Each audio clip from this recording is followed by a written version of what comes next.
শুরু করতেছি পরম করুণাময় আল্লাহ তাআলার নামে।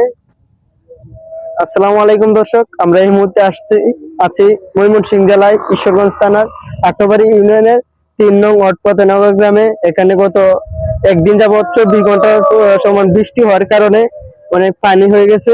পানি কিন্তু অনেকটাই হয়ে গেছে, যেটা পানি এতটা হইলো না, কিন্তু পানি যে যাওয়ার যে নিষ্কাশন হওয়ার রাস্তাটা এইটা কিন্তু আস্তে আস্তে বন্ধ হয়ে যাচ্ছে। মানে নিচ দিকে বন্যা হওয়ার কারণে পানি যাওয়ার রাস্তা একেবারে সংকীর্ণ হয়ে গেছে, যার কারণে পানি উপরে উজান দিকে আসতেছে। এর জন্য বন্যা হওয়ার সম্ভাবনা আছে। গত একদিনের বৃষ্টিতে কিন্তু পানি অনেকটাই বেড়ে গেছে।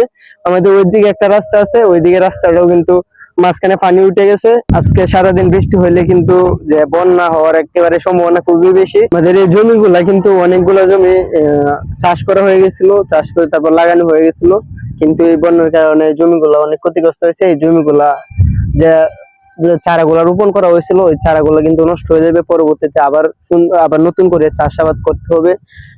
যদি পানি না শুকাইলে তো বন্যার কবলে পড়তে হবে আমাদের ফতেনগরের গ্রামবাসীকে। প্রচুর পরিমাণে বৃষ্টি হওয়ার কারণে এখানে মানুষের চলাচলে বিঘ্ন করতেছে। আপনারা সকলেই দোয়া করবেন যাতে আল্লাহ তোমাদের দেশ ফেনী, তারপর কুমিল্লা, নোয়াখালী বন্যা হইতেছে সকল মানুষকে, সারা বাংলাদেশ, সারা পৃথিবীর মানুষকে আল্লাহ তাআলা রক্ষা করে। সেই বলে আমার বক্তব্য এখানে শেষ করছি।